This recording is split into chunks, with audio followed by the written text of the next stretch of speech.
Right, we are back with this week's Footy Accumulators betting show. I'm Will Perry, and do you know what? I can't even look at these two clowns at the bottom of the screen. Alan McInally and James Vickers, hang your heads in shame. You've let the nation down, but more importantly, you've let yourselves down. Look, you have one job every week, which is to pick a winner as part of the acca. As always, I kicked us off last week with not one, but two. Chelsea to beat Watford, 3-0, Chelsea. And even as a City fan, I had the audacity to go near Manchester United, and they thrashed Bournemouth by 5-2. As for James, he went for a Man City win at Southampton, despite my fears that we would lose, and we did.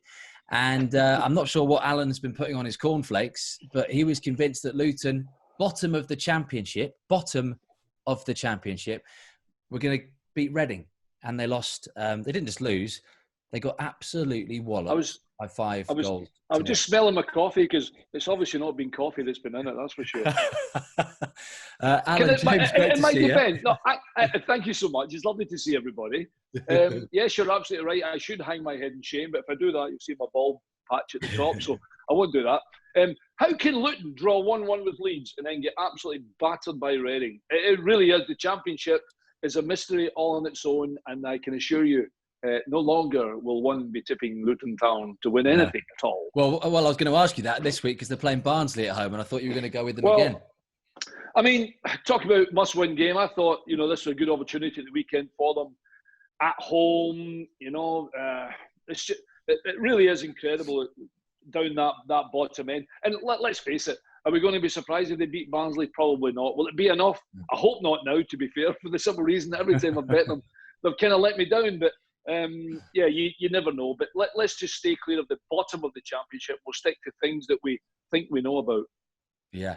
Well, look, I mean, I had those reservations, James, about City. And I mean, they should have won the game, shouldn't they? They absolutely battered Southampton, but you just knew it wasn't going to happen during the game. Che Adams, we talked about Joel Linton's goal drought, didn't we, earlier on in the season?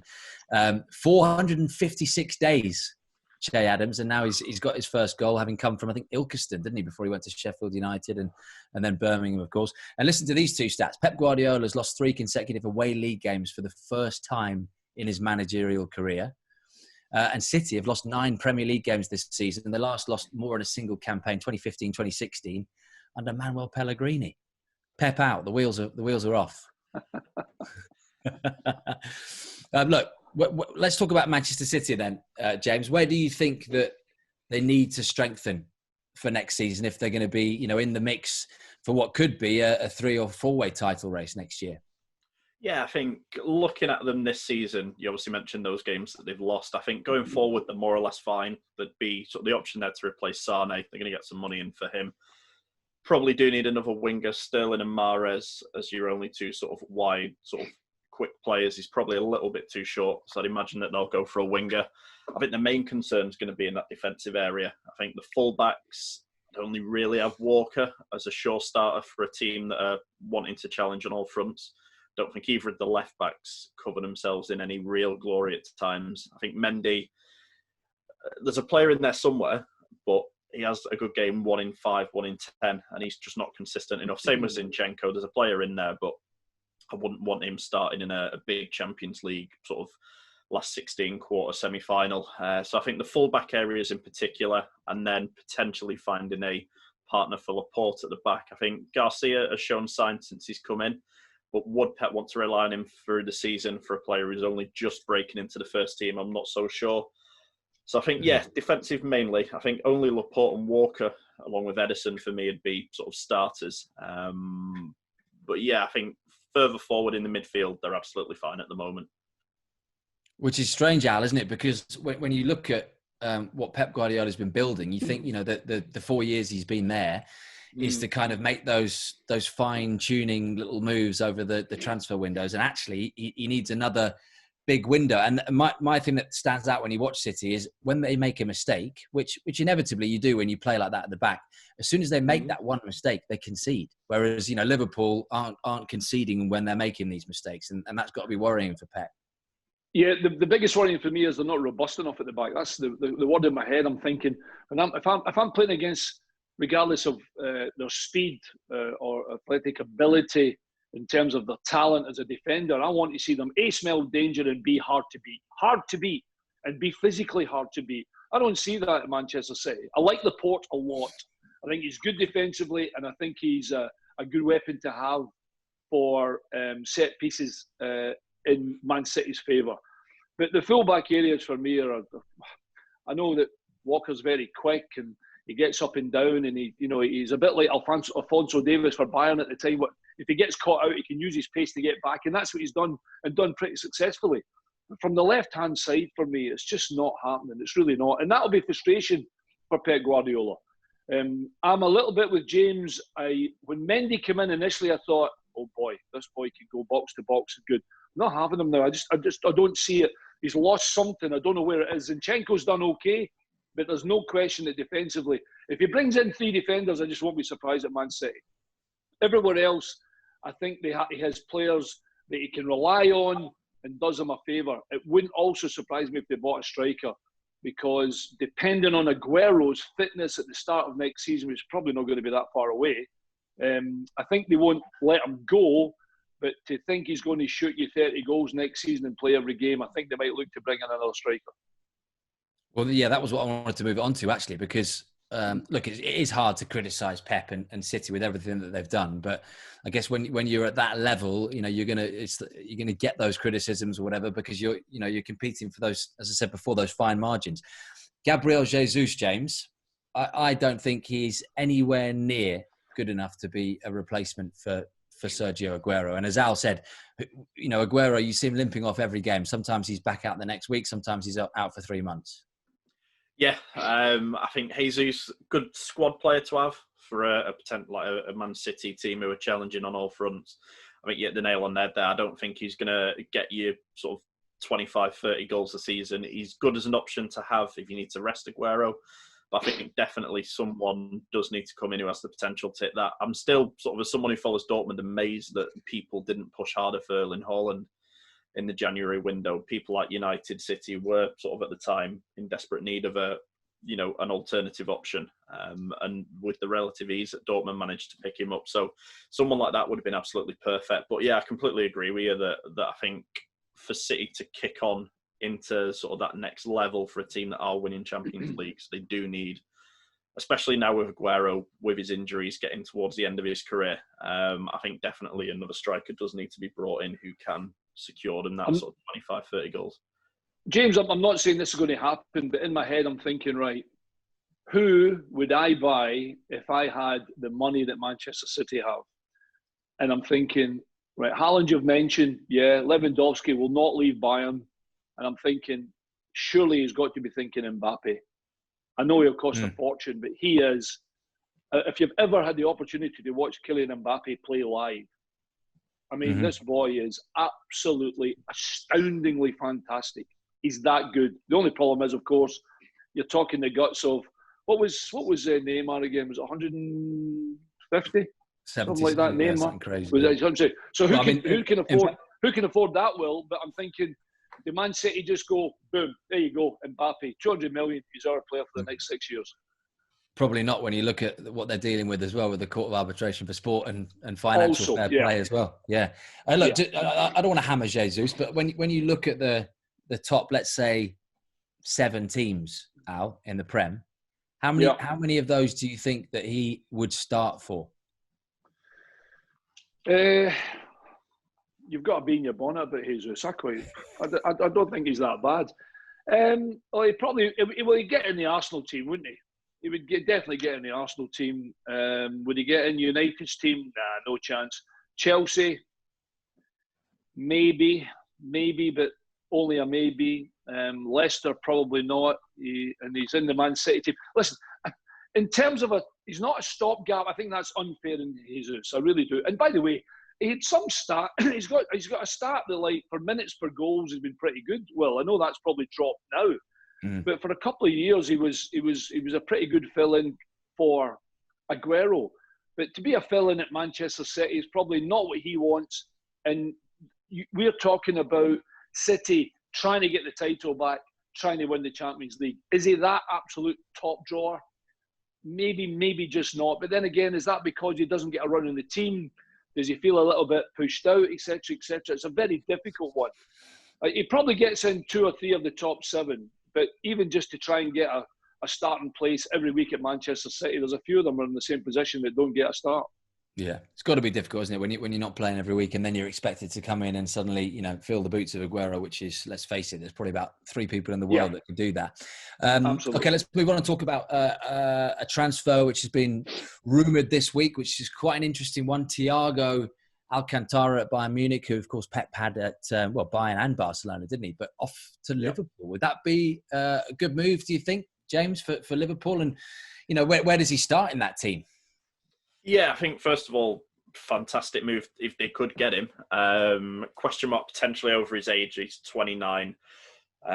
So he's sort of coming into that sort of later stage of his career, which I know sounds daft to say for a 29-year-old, but I think he'd have probably 4 or 5 good seasons there if he was to stay. What a player he is. For Bayern Munich, I can't believe that they'd be willing to let him go. Every time I watch him, he is hands down their sort of most influential midfielder. Maybe doesn't get the assists that he should do, but when he's on the ball, he's an absolute joy to watch, which does pain me as someone who has watched Bayern Munich win the league, countless years in a row. I know Alan will be sat there with a smile on his face for his Bayern Munich connections, but yeah, what a player he is. And I think he would only add to that Liverpool side. I think for all the good that Liverpool have in that midfield, they don't have a player in that sort of mould of Thiago who can just get on the ball, keep it ticking over. They have Henderson, who's, great box to box. They've got Wijnaldum in the same mould as well, but they just don't have that player who can float around, bring the forwards into the game and tie everything together. So I think if he was to come, where would he start? I'd say probably with Henderson and Fabinho. Fabinho's sitting and him and Henderson, one box to box and one who can get on the ball and play it. But he would definitely add to that Liverpool side. And if they can pull that off, I think it's a great bit of business. Yeah, I think he's entering the last year of his contract, isn't he, Al? Which is why that, a bit like Sane, suddenly you're looking at a fee which is around 50 million instead of 100 million quid or something like that. But who drops out? Al, if you're going to take someone out of that Liverpool team that's just crushed Premier League records potentially and won the title, who misses out? Probably Keita and Wijnaldum. I think he's better than both of them. I think James has nailed it, to be honest. If you get the opportunity to watch him, his ball retention is really good. Got a bad injury. And I saw Hansi Flick saying, "We are doing everything we can to convince him to stay." That was the quote. So they're obviously going to offer him a contract.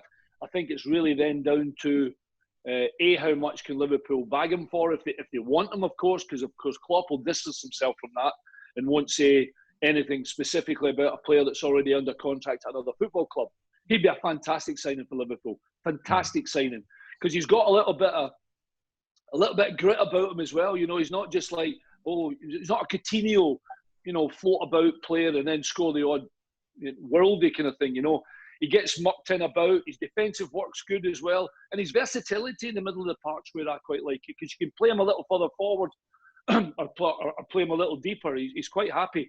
The problem at the moment at Bayern Munich with the likes of Joshua Kimmich, who's really come to the fore, with Goretzka, etc., Perisic, etc., he's found it more difficult to get straight into the Bayern team, and I think that'll be frustrating him.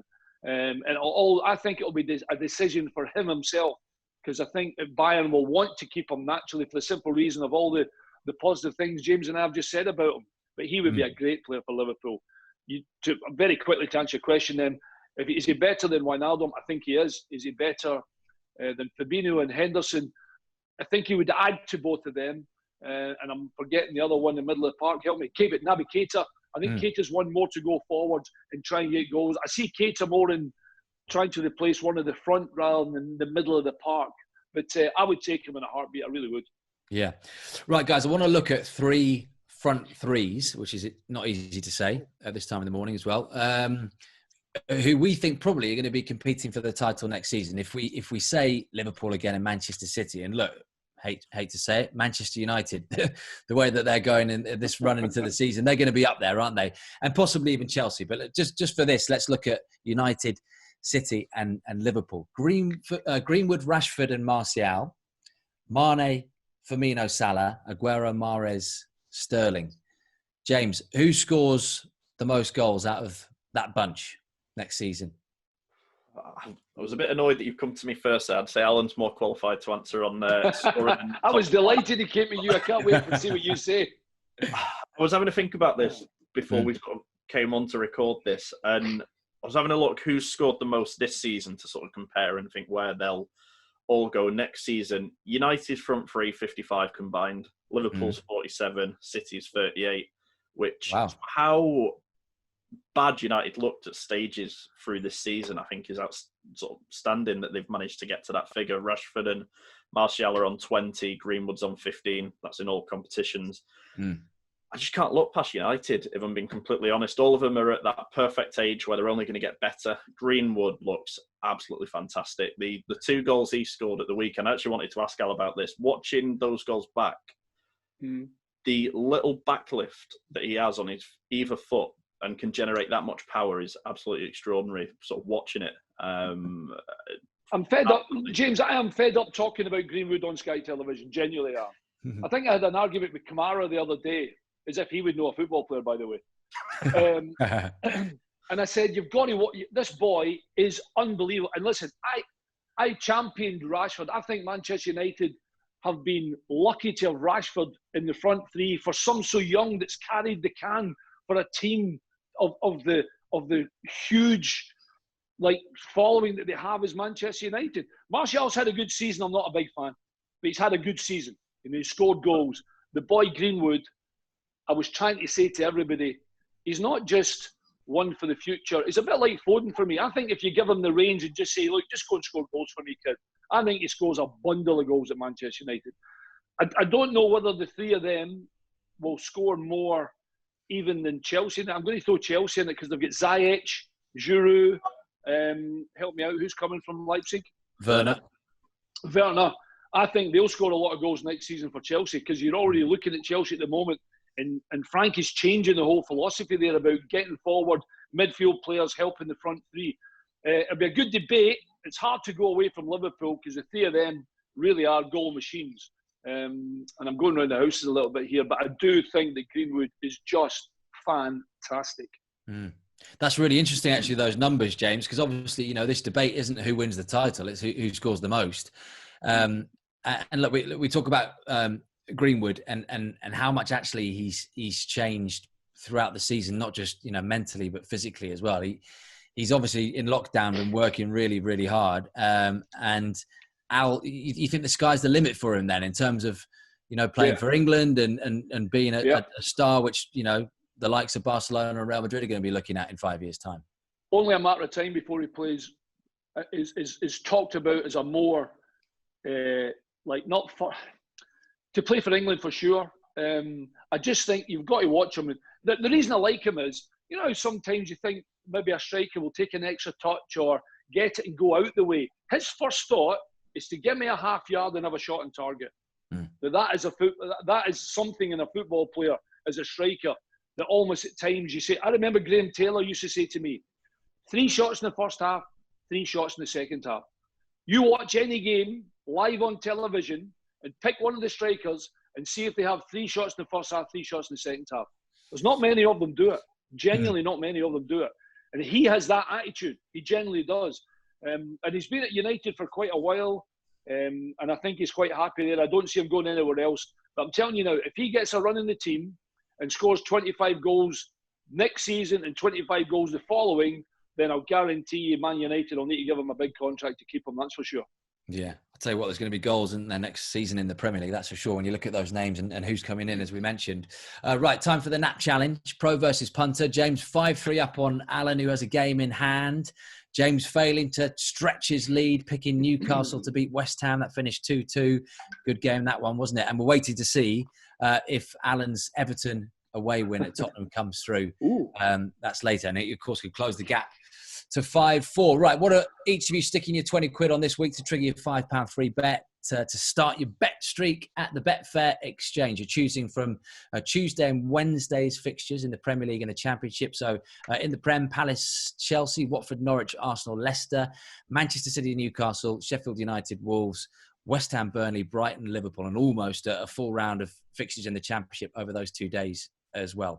Will Alan go for another Luton win at home to Barnsley? We'll find out. James, you're up first. I am gonna. Looking at them, there's not many that sort of jump out at me straight away. I'm gonna go Wolves away at Sheffield United. I think Wolves. I thought they would have done a lot better against Arsenal. I was really disappointed with them. I think that Nuno will be wanting a massive response from them. They're still within touching distance of the Champions League, and I think that'll only make them want it more. The games are running out now when they drop points against Arsenal. Sheffield United season has fizzled out a little bit. I think they have been one of the teams that have suffered from lockdown, that form that they were in. They just haven't been able to replicate that since. Yeah, I'm going to go Wolves. I think on the break as well, especially away from home, the pace of Traore, Pedro Neto, if he plays, Jimenez is just, one of the best in the league. And I can see them, putting 1 or 2 past Sheffield United. I think it'll be a close game, but I think Wolves will probably just shade it and come away with sort of a 1 or 2 goal win in that. Am I particularly confident? Not really, but I've got that luxury of being a couple ahead of Alan at the moment, as long as win tonight as we're recording this. But yeah, I'm going to go Wolves, and hopefully, I can extend that lead. Should be interesting, that one, shouldn't it? Because look, if Sheffield United get the win at home, they're just a point behind Wolves, and we all know how good a season, well, both of them had, but particularly Wolves, and their eyes on that potential 5th Champions League spot as well for both of them. Al, what are you thinking? Yeah, he's right about Wolves not beating Arsenal. I think that was one of mine. I'm going to go Barnsley to beat Luton. No, I'm not. I apologise. I apologise to Luton and I apologise to Barnsley. And to the nation. And to the nation, to my mum and dad, to my grandfather, to my great-grandfather, and to all the McAnallys that were ever here before. I'm going to go, listen, this is one, and incidentally, and you and I spoke, Will, and you weren't particularly happy with the way Watford played against Chelsea. And I know that Chelsea won, obviously, 3-0, and the game sort of went beyond them. This on Saturday, at home to Norwich, is just humongous. And if you want to stay in the Premier Division, although that was the same case for me with picking Luton last week, thinking, what an opportunity after a draw against Leeds United. If Watford don't beat Norwich, they're in big problems. Norwich didn't even start Pookie and Cantwell on Saturday when they got beat by Brighton. I don't know what's happening there, to be honest, but I'm going to go Watford at home to Norwich, and hopefully they will have more chances than they did against Chelsea, but I want to see a little bit of their manager's character and how they play, and he will learn a lot this weekend about his Watford players. But I've got to go. I can't go Norwich. And there is, obviously, we could take one of the shorter teams. I'm staying well clear of West Ham, Burnley, to be fair. So I'm going to go Watford at home in Norwich. And hopefully, fingers crossed, that Troy Deeney's got his shooting boots on. Okay, so yeah, James going with the Wolves win at Bramall Lane against Sheffield United, and Al going for the home win. Watford to beat Norwich at Vicarage Road. Remember, if you're looking for additional stats and trends ahead of this week's Premier League and Championship action, go and download the Footy Accumulators Betting Hub app. Check out the Smart Acca function. Remember, you've got to be 18 plus to bet, and please gamble responsibly. Match in focus this week, Arsenal against Leicester. Leicester, first win since the restart. Much needed, wasn't it? Because they were slipping and sliding. 3-0, they beat Crystal Palace. Still really tricky games to come, James, for Brendan Rodgers' side. Sheffield United, Tottenham and Manchester United after this game against Arsenal. Are they going to get Champions League football? I stuck my neck on the line in the first sort of Premier League show that we did, and I said that they'd miss out and Chelsea and United would get in. And that was purely off the basis that Chelsea and United both have to play Leicester still. So I'm still gonna put my neck on the line, even though they're third at the moment, and say that they will miss out. I think that fixture running that they've got is a lot more difficult than, say, United, who only play Leicester as any of the top 10 sides that they play in their remaining games. So I'm going to say yes. I think it'll be very close, and I wouldn't be surprised at all if it came down to the last round of games on the final match day. I just think Chelsea and United at the moment, the way they've started after the restart, they're in that better form, and Leicester have got some really tricky games coming up. So yeah, I think they're going to miss out, but only by a point or so. Which would be devastating, Al, wouldn't it? Leicester, bearing in mind that they've had their eyes on City at some stage in second place, and to be up there the whole season and to have your momentum knocked out of you with the lockdown. Yeah, absolutely. I mean, the result on Saturday, don't underestimate that result, because that will help hugely. I actually went Liverpool, Man City, Leicester, and Manchester United for the top four. But I'm kind of now, the way Chelsea have been going, and did you say they've got Chelsea and United to play, Leicester, James? Yeah. I believe so, yeah. Well, I mean, that is just, can't wait for those games, incidentally. Do you know what? Our last game of the season is Leicester United. Where at? Not that matters really, does it?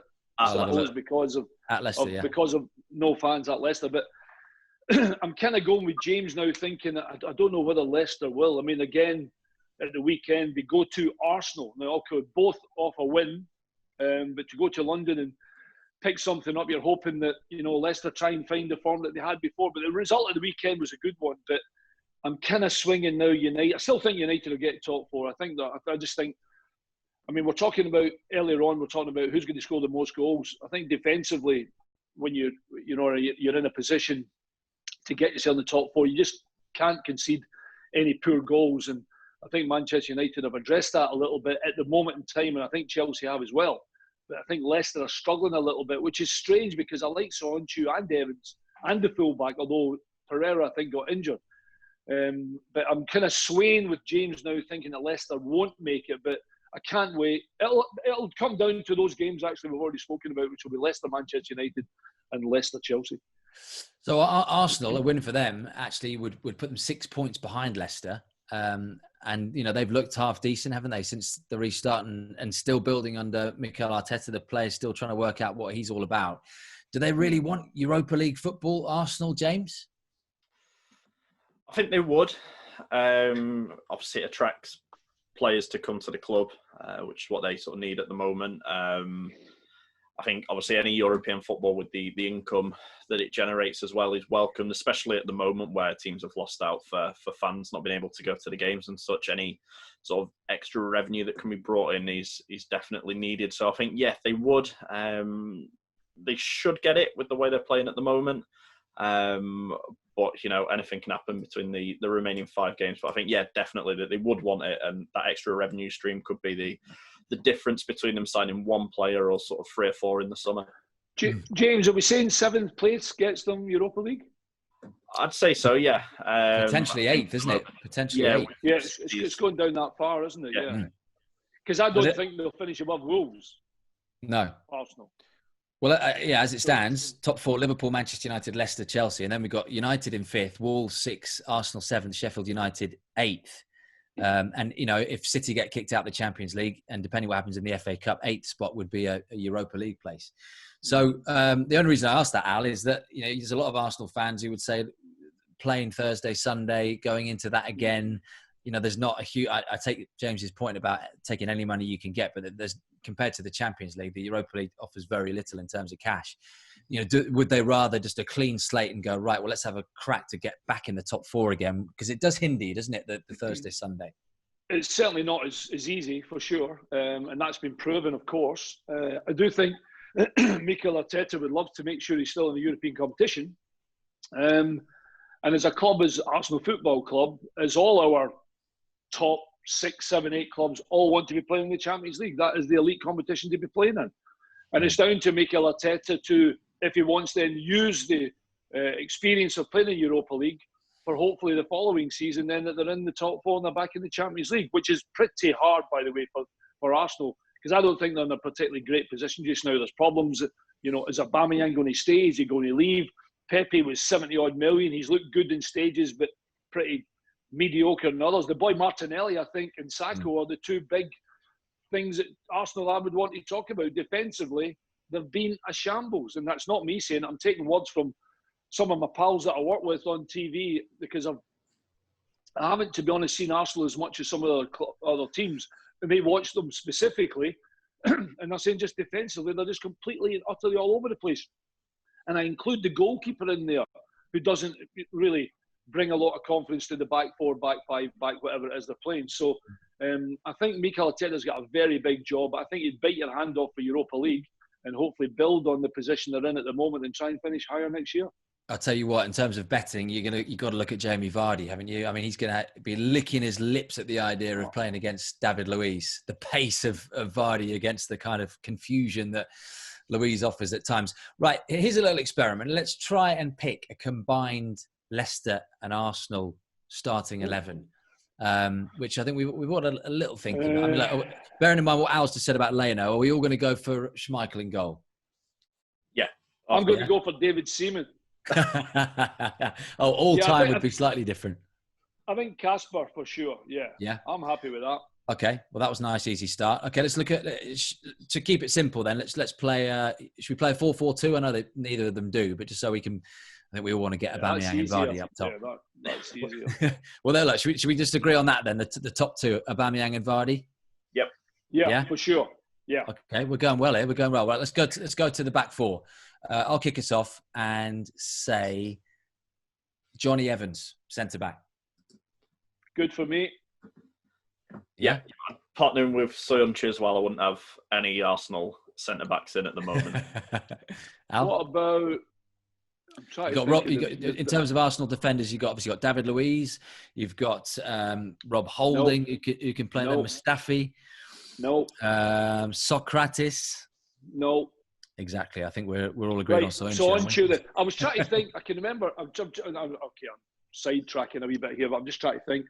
God, I think I used to play against, and I played with Martin Keown at Villa. The likes of Baldy and Adams, and the defenders we used to play against, Dixon and Winterburn and Jeepers Creepers. They just, but they were just, apart from they could play, by the way, they were all good defenders. But the players you've just mentioned are almost like, the ball's coming into the box. I hope we don't lose a goal. They've got that kind of mentality. Whereas I think Soyuncu and Evans, I think they've been better for sure. Sorry to sidetrack us there. No, I mean, look, that's a blast from the past. But like when you, by the way, hang on a minute. In that case, I'll interrupt you and say, there's no way you're not putting Tierney in at left back as a Scotsman. Well, I wanted to stick Saka in there, and I know he's not a left back, but I think he's been absolutely incredible at left back, and I know he's a left winger, isn't he? So, what do we want to do? Do you want to put Tierney in at left back and put Saka in the midfield, or Saka at left back? Well, hang on, James. You go now, James. But I'm going to say I was going to put Saka left in front of Tierney. Yeah, so on mine I've got Saka left mid, which we'll get to the midfield. I've got Tierney as left back, but looking at the Leicester squad, has he done enough, Tierney, to justify that? I think the potential he's got, but I'm swaying. Ben, sorry to interrupt you, but Ben Chilwell might be watching this and going, "Excuse me." Yeah, I'm swaying about Chilwell. Ben Chilwell. So I think I'm gonna go against Alan and go Chilwell.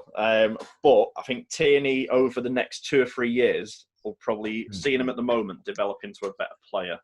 Do you think he could, Al, just on that? Do you think Tierney could become a Robertson? No, he's a good player. Really good player. Yeah, he's a good defender as well, Will. I think he'll do okay. He had a bad injury, and as long as he keeps progressing, I think he will genuinely be a top fullback. Robertson, playing in a very good team. There's no reason. Listen, he's got to serve himself individual goals. He's got to be looking at Robertson thinking, that's the kind of level I need to get at. I don't see any reason why he can't. And it's all down to him. But I forgot. Sorry, guys. I completely and utterly. I keep thinking Chilwell's going. I've already got Chilwell as a Chelsea player in my head. And I don't know why. Well, he could well be, couldn't he? Hey, look, I'll tell you what. With all these Scotland names, they should be winning the World Cup, shouldn't they? Well, yeah, we'll probably win it. Yeah, if we ever qualify. We always used to qualify, play 3 games and come home. But nevertheless, it used to be a good week's holiday for the Tartan Army. Right, we need a right back, don't we? I've gone Pereira because I thought he had a really good start to the season. I know he's not been playing recently, but Ricardo Pereira obviously gets forward, and from an Arsenal point of view, it's either Bayer or Pereira, isn't it? Yeah, first name I put in, James, at full back. First name I put in the back four. Yeah, Pereira, I'd have him. Okay. I think he's head and shoulders better than Bellerin and Cedric, who they've brought in off Southampton. So no issues putting Pereira in. So what we're actually saying there is, genuinely, there is no player from Arsenal is getting in the back four. Yeah, no. Unless you played Saka as a left back. Yeah. Well, yeah, of course, but I mean that is a problem for Arsenal right there. If we're picking a team out of both of them and can't actually shoehorn anybody in, apart from me saying Tierney should play because he's Scottish. Yeah. Well, look, and then you'd have Arsenal fans, wouldn't you? Imagine the Arsenal fans five years ago, even a few years ago, saying, "What? You're going to pick a back four of Leicester players and none of our Arsenal team get in?" Okay, so onto the midfield. So we're agreeing then we're going to put Saka on the left side of midfield. So I'll throw in. I don't know where we're going to play him in this formation, but obviously Maddison has to get in there. Yep. Yeah, I've got Pepe in the right, incidentally. Well, I had Pepe, but I've got the other names. I've got Tielemans, Barnes, and Maddison, 3 Leicester players. Yeah, I've gone a bit of a diamond in my midfield. So I've gone Tielemans sitting. Yeah. Saka and Barnes as your 2 sort of wider players, and Maddison as the 10. I like that. I just can't. Again, looking at Arsenal, I just can't see who I'd want to put in to that midfield that currently starts for Arsenal. Would you even remotely have a thought and put Guendouzi in there, James? Ooh. Just because a lot of people tell me he's better than I think he is. He'd come into my head on this side and then he'd go straight out again that side. I may have him as a backup player to play in the League Cup. Does he get on the bench? Yeah, he'd be on the bench. Yeah, I wouldn't have him anywhere near that starting 11. On the bench, Will, he sits at this end and slides straight off the other end. Hey, look, let me just, because there might be Arsenal fans watching going, what are you guys on about? So you've got options of, if we want to change any of that 4 that we just mentioned, Ceballos, Mesut Ozil, Lucas Torreira. Who else can play in midfield there? Granit Xhaka, Guendouzi, who we mentioned. But are we happy with that? With Tielemans, Barnes, Maddison, and Saka? Here was my 4, by the way. It was Saka, Ozil, okay, Tielemans, who might defend more for Ozil, and Pepe on the right-hand side. No, Maddison. I didn't have Maddison. Oh. No, because I think Ozil's a great football player. A great football player. Not that there's anything wrong with Maddison, but of all the players we can speak about and try and squeeze them in, I like Ozil. I know there's a lot of Arsenal fans probably don't like Ozil, never mind whatever else, but I'd gone Saka, Ozil, Tielemans, and Pepe. Well, look, Maddison. I mean, look, we should bow to your superior knowledge, having played the game for so long. But because I'm just trying to think of someone. If I play Ozil, I need someone to protect me. Yeah. Well, look, you need people to protect you after your acca choice last week, and I think because you went for that Luton win, I think you're going to bow to me and James this week. So we're going to go for that, like that little diamond formation, and then Aubameyang and Vardy up top. So Schmeichel in goal, back 4 Soyuncu, Evans, Pereira, and Chilwell, and then we're going Tielemans, Barnes, Maddison, and Saka in midfield with Aubameyang and Vardy up top. There we go. Combined 11 for Leicester and Arsenal. Okay, on to our acca this week. We're picking guys this week from fixtures on Wednesday and Thursday. As I'm just successful every week with kicking this off, I'll do it again. City at home to Newcastle. The other one I fancied was Manchester United at Villa. I think City got to bounce back from that. City at home to Newcastle, 1 to 1,000. That head goes straight on the block, doesn't it? It goes straight on the block. Hey, look, you're the one who says every week 2 to 1 is better than a 15 to 1 loser. Absolutely, for sure. So what did you say, City and United? Yeah, City United. So United at Aston Villa, City home to Newcastle. United go to Villa, don't they? James, who you fancy? I'm having a look. I wish Will had let us choose first for once, because I'd love to just play it safe and go City at home. There's a reason he has a better hit rate than us. I'm going to go Tottenham away at Bournemouth. I think Tottenham's front sort of 3 or 4, seeing how Bournemouth defended against United at the weekend. Especially Bournemouth going a goal up, I thought they'd be a lot more solid at the back to try and protect that, and they just let United walk it through at times. So I think people like Harry Kane, not scored too many since the restart, will be desperate to get on the score sheet. I'm going to, Tottenham away at Bournemouth. Hey, look, he's having a go at my odds. He's really gone for it there, James, isn't he? 8 to 13, putting that chicken neck on the block. That's good. That's a good price, that. 8 to 13. Okay. Hey, look, and if you're watching at home and you fancy doing -2s and so on, maybe you can have a go. We're keeping it simple because we need to, don't we, at the moment? Okay, so James is going for that Spurs win at Bournemouth. We've already got City. We've already got United. We need a 4th, Mr. McAnally. Right. Here we go. The biggest game Wednesday night is West Bromwich Albion against Derby County. Derby with a little luck on their side. My goodness, what was it, 97th minute or something? They did play with 10 men, having said that, against Nottingham Forest. And West Brom, I've watched West Brom the last twice now. And do you know what they're doing now? They look as if they're scoring. Not at will. That's unfair. But they're certainly looking as if they've got their shooting boots back on, and everything seems to be flowing a bit better. The game is at the Hawthorns. 4-5, West Bromwich Albion to beat Derby County, to keep the pressure on the top, because unfortunately, I've put my head on to say that West Brom will win the championship, and I've got to stay with that, unfortunately, even though I think Leeds United are looking pretty good. So it's a huge, huge game on Wednesday night. I think I might actually be working on it. West Brom against Derby, 45. I'm going to go for the baggies to keep the pressure on at the top. Hey, listen, Derby desperately needs something as well, though, don't they? Just outside the playoff places, 3 points behind Cardiff. If they lose that, it's probably game over, isn't it? I think so, yeah. I mean, I think they're relying on Wayne quite a lot. Obviously, they picked up a good result the other day there when Wayne scored the only goal from a free kick. But yeah, I just think looking at West Brom's squad and looking at Derby's squad, as good as Derby have done, to be fair, I just think West Bromwich Albion, this is a big one. If they win this, West Brom, confidence will be sky high going into the last 4 or 5 games. James, what does that work out as? If you start that in the calculator for us? City United. That comes out 4-1. So nice, sort of sensible one for us to hopefully get back to winning ways. Okay. Are you happy with that? I'm putting it on right now, so I don't forget. James, are you happy with West Brom? Yeah, I'm happy with West Brom. Yeah, I'm more happy with them than I was Luton last week. Now you tell me. Hey, look, when it was only until the 5th went in, I thought we still had a chance. Unbelievable. Right, boys, I actually thought. Seriously, I'd actually gone out just for 20 minutes, and I came back and I thought, we've had 2 men sent off, Luton. They must have had. When I thought, oh, for God's sake, you guys are going to kill me. Never mind everybody that's watching, and I apologise again. Right, hopefully better this week. If you're looking for those additional stats and trends on this week's Premier League and Championship, go to the Footy Accumulators Betting Hub app. Go and download that. Check out the Smart Acca function. And remember, you've got to be 18 plus to bet. Please gamble responsibly. Have a good one this week. We'll see you next time.